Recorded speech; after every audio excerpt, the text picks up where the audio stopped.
आपके लिए एक क्राइम ड्रामा मिस्ट्री मूवी लेकर आए हैं जो कि एक सच्ची घटना पर आधारित है। साल 2008 में हांगकांग में एक 16 साल की लड़की की लाश मिली जिसके कई टुकड़े किए गए थे। हालांकि मूवी की क्लाइमेक्स में इससे भी ज्यादा ब्रूटल तरीके से खून को करते हुए दिखाया गया है। तो कमजोर दिल वालों से एक ही रिक्वेस्ट है कि इससे दूर रहें। बाकी अगर आपको चैनल अच्छा लगा तो लाइक और सब्सक्राइब जरूर कर देना। चलिए शुरू करते हैं। मूवी की शुरुआत में हम जैमी नाम की एक लड़की को देखते हैं जो कि चाइना के एक छोटे से शहर डांगयान में रहती है। लेकिन फिर कुछ दिनों के बाद वो अपनी माँ और बहन के पास हांगकांग शिफ्ट हो जाती है। एक दिन जैमी अपनी माँ हनाको और बहन सकुरा के साथ बैठकर खाना खा रही होती है। तब सकुरा हनाको से बताती है, माँ, जैमी एक मॉडल बनना चाहती है। वो इतना कहती है कि हनाको उस पर गुस्सा करने लग जाती है। जैमी भी गुस्से में अपने कमरे में जाकर एक मॉडल की फोटो दीवार पर लगाकर कुछ लिख देती है। यहाँ जैमी ने अब स्कूल जाना शुरू कर दिया होता है। जब एक दिन वो स्कूल में होती है तो उसके बगल में बैठी एक लड़की जैमी से पेपर कटर छीनकर अपने हाथ को काट लेती है। तभी जैमी की टीचर वहां पर आती है और वो उस लड़की के हाथ से खून निकलता देख जैमी को डांटने लग जाती है। कहती है, तुमने इसको रोका क्यों नहीं? जैमी डांटने लग जाती है कि मैडम, मुझे डांटने के बजाय आपको इसका खून रोकना चाहिए, नहीं तो ये मर जाएगी।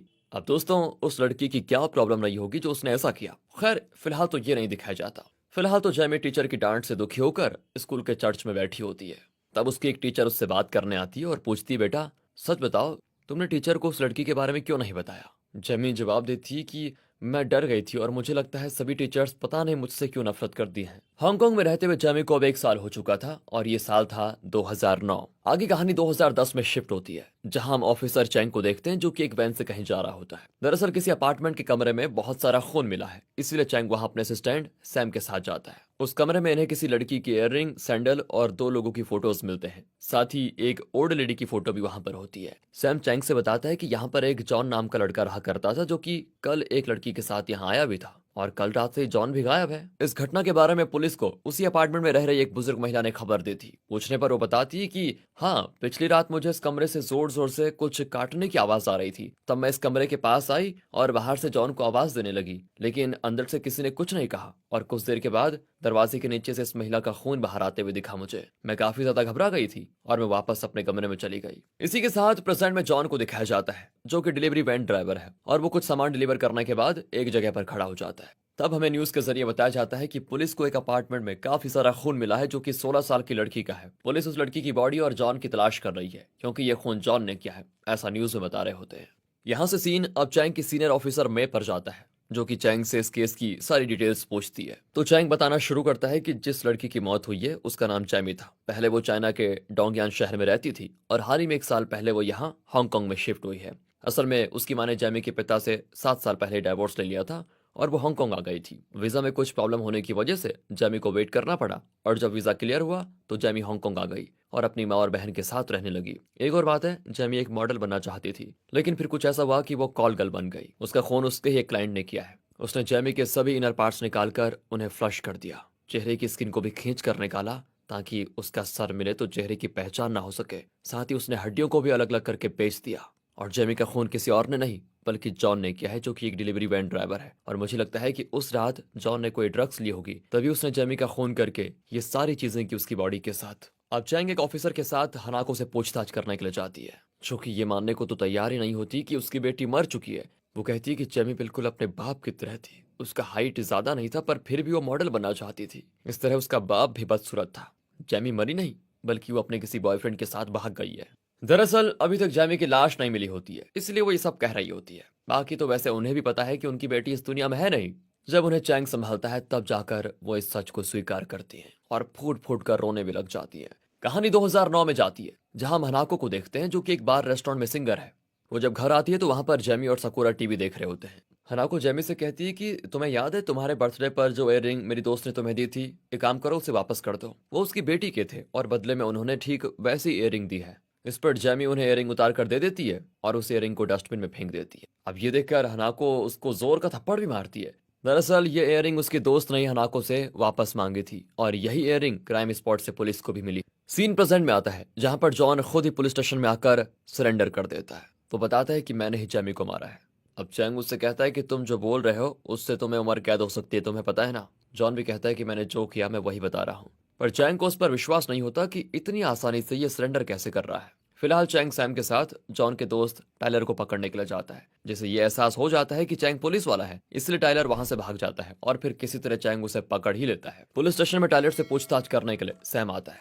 उन दोनों में लड़ाई भी हो जाती है और टायलर सैम को अच्छे से धो भी देता है। फिर ये देखकर टायलर से पूछताछ करने के लिए खुद चैंग जाता है, जो टायलर से कहता है तुम खुद बताओगे या मैं अपना तरीका इस्तेमाल करूं। इस पर टायलर बताना शुरू करता है और सीन जाता है फ्लैशबैक में, जहां टायलर जॉन को उसकी माँ की फोटो दिखाते हुए चिढ़ा रहा था। उसी दौरान जॉन काफी ज्यादा गुस्सा हो गया, लेकिन शायद टायलर उसका इकलौता दोस्त था, इसलिए जॉन उसे कुछ नहीं बोला। अब चैंग टायलर से जॉन के परिवार और उसकी गर्लफ्रेंड के बारे में पूछता है। टायलर बताता है कि जॉन की माँ उसके बचपन में ही मर गई थी, बाकी अपने पिता से वो बात तक नहीं करता था। रही बात गर्लफ्रेंड की, तो उसकी कोई गर्लफ्रेंड नहीं थी। इस पर चैंग टायलर को एक लड़की की फोटो दिखाते हुए ये पूछता है तो फिर ये कौन है। और दोस्तों, ये फोटो चैंग को जॉन के कमरे से मिली थी। टायलर बताता है कि जॉन की गर्लफ्रेंड नहीं है ये लड़की, इसका नाम तो लिली है। हमें फ्लैशबैक के जरिए दिखाया जाता है कि जब जॉन लिली का सामान लोड कर रहा था, तब एक पुलिस वाले ने उसके साथ फ्लर्ट करने की कोशिश की, मगर लिली ने उसे कोई भाव नहीं दिया। जॉन ने उसके जाने के बाद हिम्मत करके लिली से उसका नंबर मांगा, तो लिली ने बताया कि जिस नंबर से मैंने अभी तुम्हें फोन करके बुलाया वो मेरा ही नंबर है। फिर अगले सीन में हम लिली और जॉन को जॉन के रूम में देखते हैं, जहां पर टायलर आ जाता है। और जब लिली वॉशरूम में थी, तब टायलर ने अंदर झांकने की कोशिश की थी। ये देखकर जॉन को गुस्सा आ गया और फिर उसने टायलर को अच्छे से धो दिया। हालांकि लिली बाहर निकलकर उसे रोकती है और वहां से चली जाती है। टायलर को यहाँ पर यह बात बिल्कुल पसंद नहीं आती कि उसके दोस्त ने एक लड़की के सामने उसे मार दिया। अब वापस पूछताछ के समय में आ जाओ। चैंग का अगला सवाल यह होता है कि आखिर जब जॉन ने जेमी का खून किया, उस दौरान उसने तुम्हें कॉल क्यों किया। असल में जब टायलर उस वक्त सलून में था, तब जॉन का उसे फोन आया और जॉन ने उससे कहा था कि मुझे नहीं पता था कि एक पतले दुबले शरीर में इतना मांस हो सकता है। अब आगे चैंग सर्च टीम को जेमी की बाकी की बॉडी को ढूंढने के लिए एक लेक में भेज देता है। ये देखकर सैम कहता है कि अरे तुम परेशान क्यों हो, उसकी बॉडी अब नहीं मिलेगी। फिलहाल चैंग जेमी की बहन सकुरा से मिलने जाता है। सकुरा बताती है कि जेमी जब से हांगकांग आई थी, तब से उसे न जाने क्या हो गया था। उसने कुछ दिनों के बाद स्कूल भी छोड़ दिया और पैसे कमाने के लिए वो काम करने लगी। और ये उसने गरीबी की वजह से नहीं, बल्कि अपनी जरूरतों को पूरा करने के लिए किया था। यहाँ चैंग देखता है कि एक हाई हील सैंडल्स पड़ी हुई है। सकुरा बताती है कि ये सैंडल्स जेमी की है, उसकी हाइट कम थी और उसे मॉडल बनना था, इसलिए वो ऐसी सैंडल्स पहनती थी। इसी के साथ सीन पास्ट में जाता है, जहां हम जेमी को देखते हैं। वो तैयार होकर एक मॉडलिंग ऑडिशन में जाती है, जहां फोटोशूट के दौरान एक आदमी की नजर जेमी पर पड़ती है। प्रेजेंट में चैंग जेमी के अंकल से मिलता है और पूछता है क्या आपको पता था कि जेमी जिंदा नहीं रहना चाहती थी। अब जेमी के अंकल कहते हैं कि अगर आपको सबूत नहीं मिल रहा है या आप उसके बारे में ज्यादा जानना चाहते हैं, तो आप उसके पिता से मिलिए, जो कि गांव में रहते हैं और फार्मिंग वगैरह करते हैं।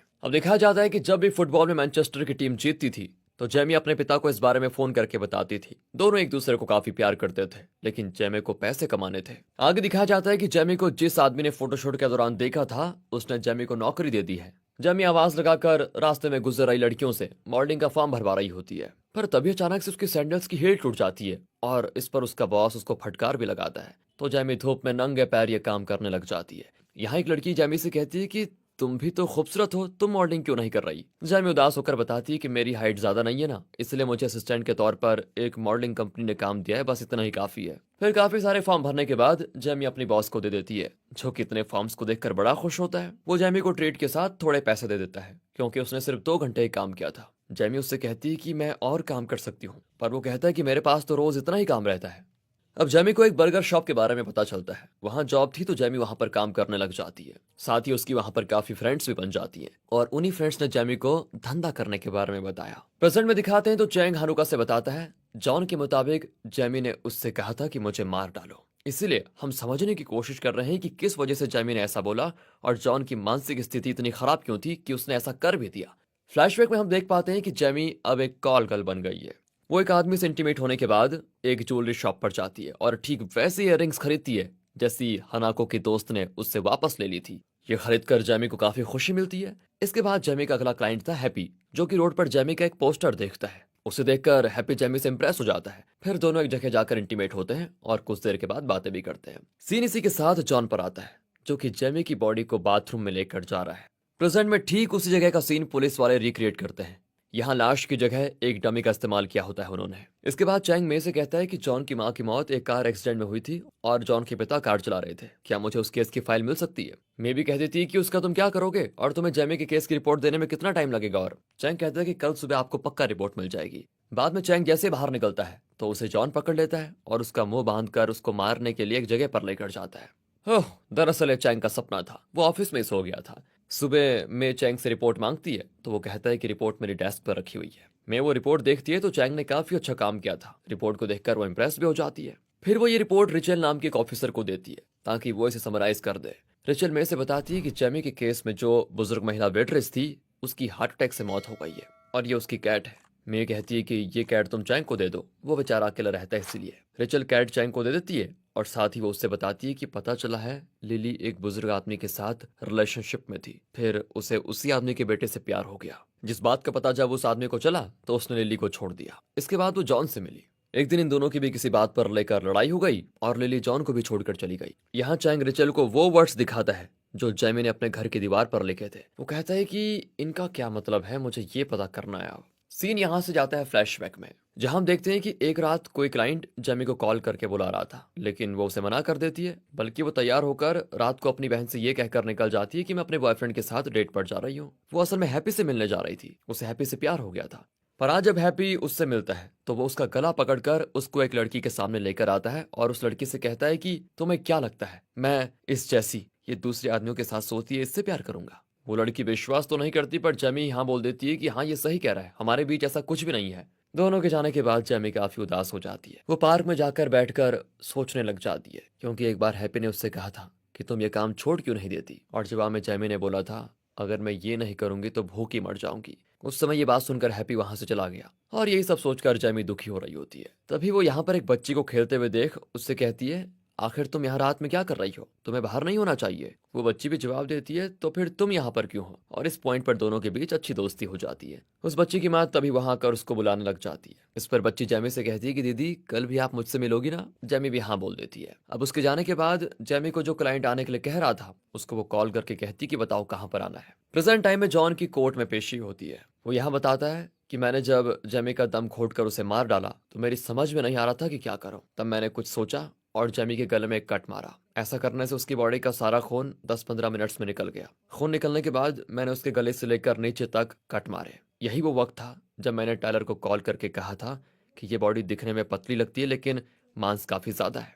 आगे फिर मैंने जेमी की बॉडी के सारे इंटरनल ऑर्गन्स निकाले और उन्हें फ्लश कर दिया। फिर मैंने उसके सर को चाकू की मदद से बड़ी मुश्किल से अलग किया। फिर उसकी स्किन चीर कर निकाली। बाकी उसके हाथ पांव काफी पतले थे तो उन्हें काटने में ज्यादा दिक्कत नहीं हुई मुझे। उसके शरीर का सारा मांस मैंने काट कर निकाला। फिर बारी आई हड्डियों की, उन्हें मैंने एक एक करके काटना और तोड़ना शुरू किया। सबसे ज्यादा वक्त मुझे उसके बैकबोन काटने में लगा। हालांकि मैंने कई कसाईयों को काम करते देखा था तो उसी की तरह मैंने भी इसको काटा। बाद में मैंने जेमी का सर एक लेक में फेंक दिया जो कि आप लोगों को मिला। यहाँ ये सब सुनकर जेमी की माँ और बहन बहुत रोती हैं। जॉन को होती है उम्र कैद की सजा। इसके बाद चैंग अपनी बेटी से मिलने जाता है। असल में चैंग का उसकी बीवी से डाइवोर्स हो चुका है और उसकी बेटी भी उसकी बीवी के पास ही रहती है। यहाँ चैंग की बेटी उससे जेमी के बारे में पूछती है तो वो पूछता है कि तुम्हें जेमी के बारे में कैसे पता चला। इस पर वो बताती है कि मैंने और मम्मी ने आपको टीवी पर देखा था, वहीं मैंने जेमी का नाम सुना। अब बच्चों को ये सब चीजें नहीं बतानी चाहिए, इसीलिए चैंग बातों को घुमाते हुए अपनी बेटी से कहता है कि तुम्हारी माँ मुझे टीवी पर देख सकती है लेकिन मुझसे मिलने नहीं आ सकती, देखो कैसी है। फिलहाल ये बात तुम उनके बॉयफ्रेंड को मत बताना। इस पर वो कहती है कि नहीं, अब मॉम उनके साथ नहीं रहती। बेटी को उसके घर छोड़ने के बाद चैंग अपनी एक्स वाइफ से मिलता है। उसका हालचाल लेने के बाद कहता है मैंने अभी तक जेमी के पिता को उसके बारे में नहीं बताया है क्योंकि मुझे पता है कि बेटी को खोना क्या होता है। इस केस ने चैंग पर काफी असर डाल दिया था। वो रोने लग जाता है। फिर उसे उसकी एक्स वाइफ संभालती है और चली जाती है। चैंग उसे रोकना चाहता था पर कुछ नहीं कर पाता। आगे वो जॉन से मिलने के लिए जाता है। वो जॉन को कुछ किताब देता है ताकि वो बोर ना हो। इस पर जॉन कहता है कि ये सब करने की जरूरत नहीं है, तुम किस लिए यहाँ पर आए हो ये बताओ। चैंग बताता है कि जब तुम छोटे थे तब तुम अपने परिवार के साथ जब गाड़ी से कहीं जा रहे थे तो वहां पर एक एक्सीडेंट की वजह से तुम्हारी माँ की मौत हो गई। जाहिर है इसका सदमा तुम्हारे दिमाग में पड़ना ही था।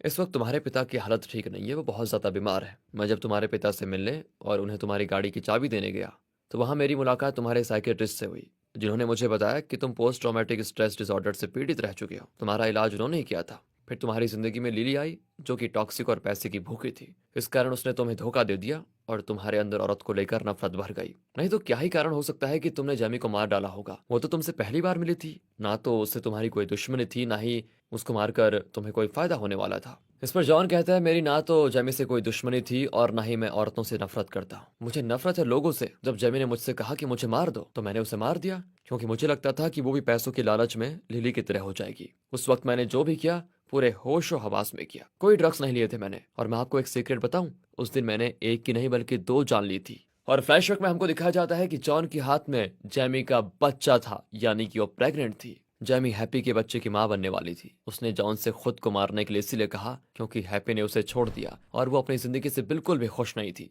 हमें दिखाया जाता है कि जॉन से जैमी की मुलाकात ऑनलाइन हुई। दोनों के बीच चैट हुई। हालांकि उस रात वो पहली बार जॉन से मिली थी। दोनों ही एक दूसरे के बारे में सब जानते थे। उन्होंने वो एक दूसरे से बातें शेयर भी की। यहाँ जैमी ने ही जॉन से खुद को मारने के लिए कहा और जॉन ने थोड़ा सोचने के बाद उसे तुरंत मार दिया। देखा जाए तो दोनों ही दिमागी रूप से बिल्कुल सही थे। सीन शिफ्ट होता है 2012 की तरफ, जहां चैंग जैमी के घर जाता है। वो देखता है कि साकुरा का अब एक बच्चा है। साकुरा का एक बॉयफ्रेंड था, ये बच्चा उसी का है, पर उसने अब साकुरा को छोड़ दिया है और वो इसे अकेले पाल रही है। फिर चैंग के पूछने पर हनाको बताती है, मैंने जब जैमी के बारे में उसके पिता को बताया तो वो बहुत ज्यादा दुखी थे। बात खत्म होने के बाद चैंग जैमी के कमरे में उसी मॉडल पोस्टर को देखता है जिसके पास उसने कुछ लिखा हुआ था, जिसका मतलब था कि एक ऐसा कमरा जिसमें से हमेशा खूबसूरत नजारा दिखता हो। इस मॉडल के रूप में जैमी हमेशा खुद को इमेजिन करती थी। उसकी कुछ यादों को दिखाया जाता है। साथ ही उस बच्ची को दिखाया जाता है जो कि अगले दिन जैमी का इंतजार कर रही थी, वही छोटी बच्ची जो उसको पार्क में मिली थी। पर जैमी तो अपना वादा निभा नहीं पाई क्योंकि जैमी इस दुनिया में है ही नहीं। इसके बाद आखिर सीन में हम चैंग को उसके घर में देखते हैं, जो कि अब अकेला नहीं बल्कि उसके साथ वो कैट भी है जो उसे रेचल ने मे के कहने पर दी थी। इसी के साथ ये मूवी यहाँ पर खत्म हो जाती है दोस्तों। बाकी अगर आप